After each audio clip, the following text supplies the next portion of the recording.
Hello दोस्तों, आप सभी का स्वागत है एनीमे की इस दुनिया में। तो इस एपिसोड की स्टार्टिंग अहाइड को दिखाने से होती है। वो कहता है कि तुम ये सब प्रेयर किसके लिए कर रहे हो, जबकि गॉड जैसी तो कोई चीज होती ही नहीं है। ये तो बस पहले के पोप का बोला हुआ एक झूठ था। सबूत के तौर पर सोजर्नर प्रेयर का वजूद अभी यहीं पर मिट जाएगा। जो सुनकर सभी लोग काफी घबरा जाते हैं कि सोजर्नर प्रेयर आज मिट जाएगा। और कुछ लोगों को तो ये सब बातें फेक लग रही थी, जो देखकर एलन एनोस के पास जाकर उसे यहाँ पर क्या चल रहा है उसके बारे में पूछती है, जिस पर एनोस कहता है कि तुम यहीं रुको, मैं अभी जाकर चेक करता हूँ। तो फिर वहीं अगले सीन में इरीना अहाइड से पूछती है कि तुमने सोजर्नर प्रेयर के साथ क्या किया है, जिस पर अहाइड उसे बताता है कि सोजर्नर जैसी कोई चीज तो कभी थी ही नहीं, वो तो मैं खुद को ही अपने मैजिक से ट्रांसफॉर्म किया था। जो सुनकर इरीना काफी ज्यादा गुस्सा हो जाती है, लेकिन तभी अहाइड जोर जोर से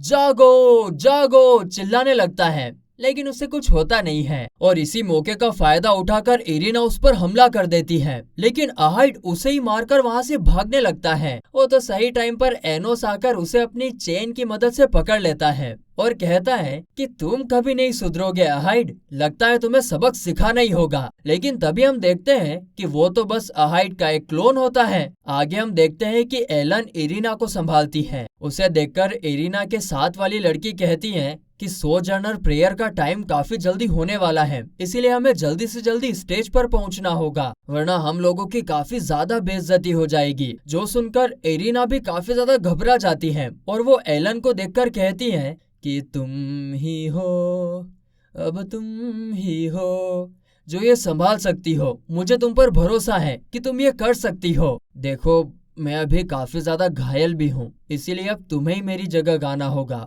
एलन। हाँ, लेकिन अब तुम्हारे पास प्रैक्टिस करने का टाइम नहीं बचा है। तभी एनोस भी एलन को गाने के लिए कहता है, क्योंकि वो भी देखना चाहता है कि एलन कितना अच्छा गाती है। और अब इन सब की बातें सुनकर एलन एकदम जोश से भर जाती है और गाने के लिए रेडी हो जाती है। अगले सीन में हम उन सभी को स्टेज पर देखते हैं, जहाँ पर पहले तो वो लोग ऑडियंस को अपनी दुख भरी कहानी सुनाने लगते हैं कि वो लोग यहाँ पर कितनी तकलीफ से आए हैं। और फिर कुछ देर बाद वो लोग गाना गाना शुरू करते हैं, जो कि सच में काफी ज्यादा माइंड ब्लोइंग था, एकदम फर्स्ट क्लास। और इसीलिए गाना खत्म होने के बाद सभी लोग उनकी तारीफ भी करते हैं। और कुछ लोग तो कहते हैं कि गाना भले ही लेट था, पर इसमें अभी भी पवित्रता है और इसीलिए हमें इससे कोई दिक्कत नहीं है। ये सच में काफी अच्छी परफॉर्मेंस थी। और अब क्योंकि सभी लोगों को यह गाना इतना पसंद आया था, इसीलिए एलन कहती है कि क्यों ना हम सभी लोग साथ में गाए, लेट्स एवरीबॉडी सिंग टुगेदर।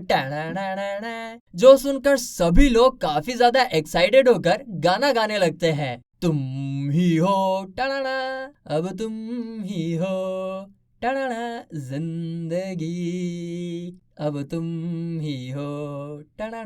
फिर अगले सीन में हम एनोस को देखते हैं, जो कि एक जगह पर जाके आरके को समन करता है। फिर आरके पूछती है कि अहाइड आया था ना, जिस पर एनोस उसे कहता है कि हाँ वो आया तो था, पर वो हमें चकमा देकर भाग गया। तभी वहाँ पर एक बंदा आता है और एनोस से कहता है कि क्या तुम अगली बार मेरे लिए गाना चाहोगे। तो वहीं उसे देखते से आरके एनोस को उससे दूर रहने के लिए कहती है, क्योंकि वो बंदा कोई ऐसा वैसा बंदा नहीं था, बल्कि selected 8 sword emperor king of अगाटा था। और वो बंदा एनोस से कहता है कि होली वॉर में किसी से कोई दुश्मनी मत कर लेना मिस्टर डीमन किंग। जो सुनकर एनोस उससे हाथ मिलाता है और कहता है कि तुम ना काफी बदकिस्मत हो, क्योंकि अभी मैं बिजी हूँ। जिस पर वो बंदा कहता है कि हाँ, उसे भी अभी बस अहाइड से काम है, क्योंकि उसने उसकी कंट्री का रॉयल ड्रैगन चुराया है और अब उसे इसकी कीमत चुकानी होगी। उसने इसके लिए मैसेंजर भी भेजे थे, पर उससे कुछ भी पता नहीं चला। और फिर वो एक नाफ्टा नाम की गॉडेस ऑफ द फ्यूचर को समन करता है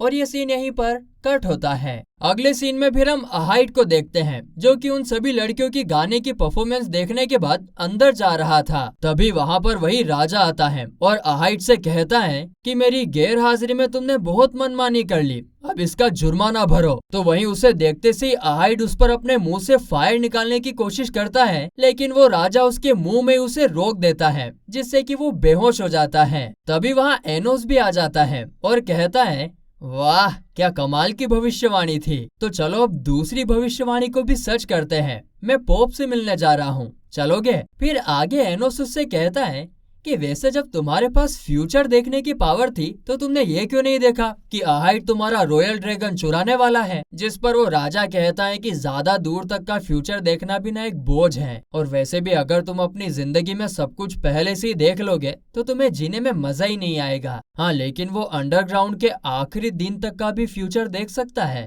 जिसके बाद हम पोप को देखते हैं जो कहते हैं, मैं हूँ पोप, गोल्राना डेला जियोडल सेवियर का टाइटल लेकर मैं सिलेक्टेड 8 में से एक हूँ और मुझे बताया गया है कि तुम कोई मीटिंग करना चाहते हो। जिसके जवाब में अगाथा के राजा कहते हैं, मैं हूँ डेट्रिच क्राइजेन अगाथा। तुम जानते ही होंगे कि अहाइड ने मेरी कंट्री के रॉयल ड्रैगन को चुरा लिया है। मैं चाहता हूँ कि तुम ये साबित करो कि जियोडल का अहाइड से कोई लेना देना नहीं है, ऐसी सहमति देकर कि जब हम इसको इंसाफ देंगे तो तुम हमारे बीच में नहीं आओगे, वरना यहाँ पर वॉर छिड़ जाएगी। जो सुनकर पोप कहते हैं कि मैं गॉड की कसम खाकर कहता हूँ कि हमारा और अहाइड का कोई रिश्ता नहीं है। और इतना कहने के बाद वो गेट बंद कर लेता है और ये देखकर अहाइड को यकीन नहीं हो रहा था और वो कहता है कि क्या मेरे इतना दूर आने का यही नतीजा है, मुझे बचा लो पोप। इतना कहकर वो जोर जोर से चिल्लाने लगता है कि बस ये सपना जल्दी से टूट जाए। पर पोप उसे बताता है कि ये कोई सपना नहीं है,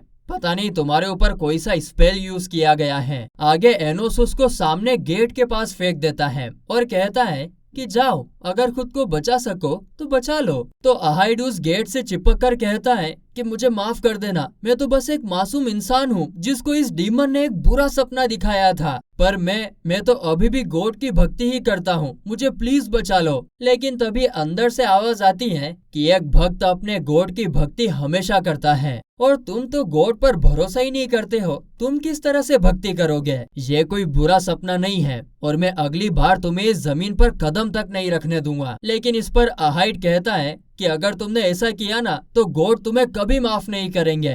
तभी डेट्रिच उसे फिर से बेहोश कर देता है और कहता है कि ऐसी बातें उन पर नहीं जचती हैं जो गॉड को मानते ही नहीं है या उनकी बेइज्जती करते हो। और फिर डेट्रिच पोप से पूछता है कि तुम्हारे गॉड के स्क्रिप्चर्स कहाँ पर हैं, पर पोप उन लोगों को ये बताने से मना कर देता है। खैर, इसके बाद वो एनोस से एक और गुजारिश करता है कि तुम ना ग्रेट सेक्रेट गेट को खोल दो, फिर ना अकेले में अंडरवर्ल्ड की फ्यूचर की बात करेंगे। तो एनोस उसकी गुजारिश भी समझ जाता है, लेकिन अभी उसे मिसफिट से पूछना होगा कि वो क्या चाहता है। और एनोस उसे जजमेंट सिलेक्शन के बारे में 2 सवाल पूछता है कि liberation the god of west गिटास का ठिकाना कहाँ पर है। और फिर एनोस उसको लालच ना करते हुए लौट जाने को कहता है। लेकिन डेट्रिच कहता है, अच्छा तुम्हें खुद पर इतना भरोसा है कि तुम ही हो जो जजमेंट सिलेक्शन में सिलेक्ट होंगे। देखो, हम यहाँ पर होली वॉर तो नहीं लड़ सकते, पर क्यों ना एक दूसरे के सिलेक्शन गॉड से लड़ाई करें। जिस पर एनोस भी मान जाता है क्योंकि उसे आरके पर पूरा भरोसा है कि वो सब संभाल सकती है। साथ ही वो उसको पूरी ताकत से लड़ने को कहता है।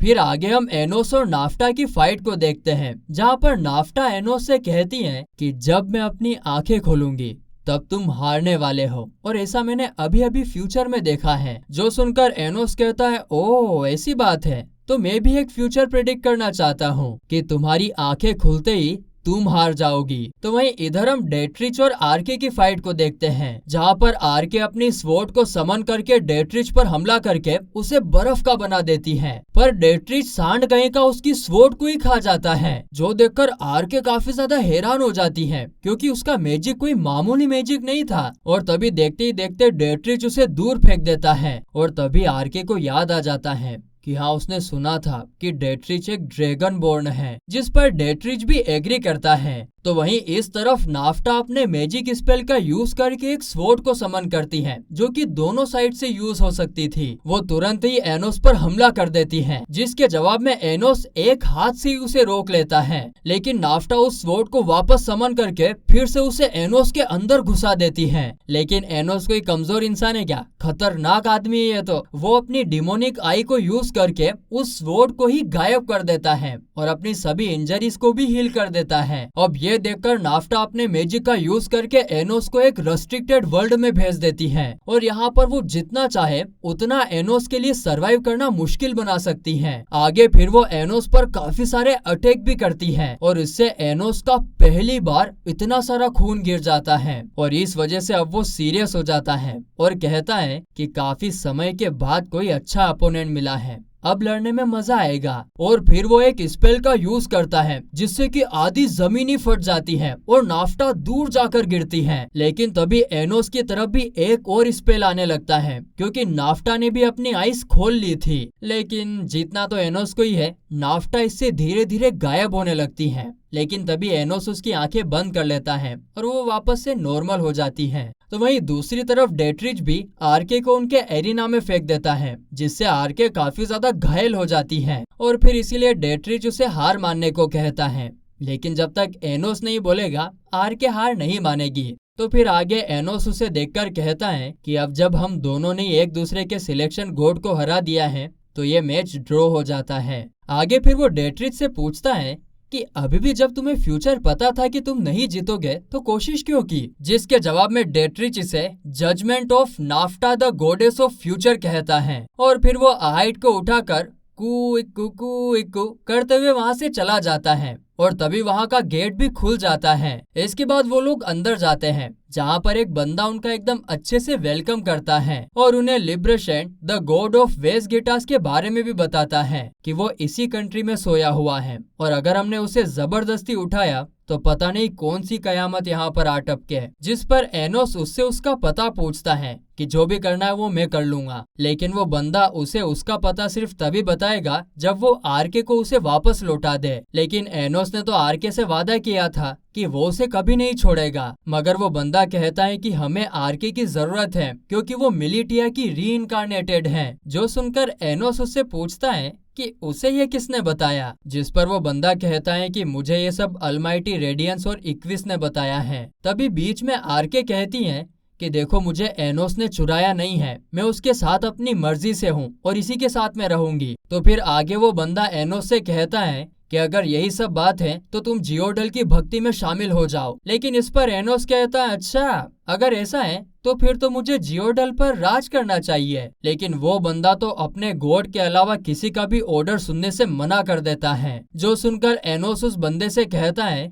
खड़े हो जाओ, जजमेंट सिलेक्शन में तुम हार गए हो। और बस इसी के साथ ये एपिसोड यहीं पर खत्म होता है।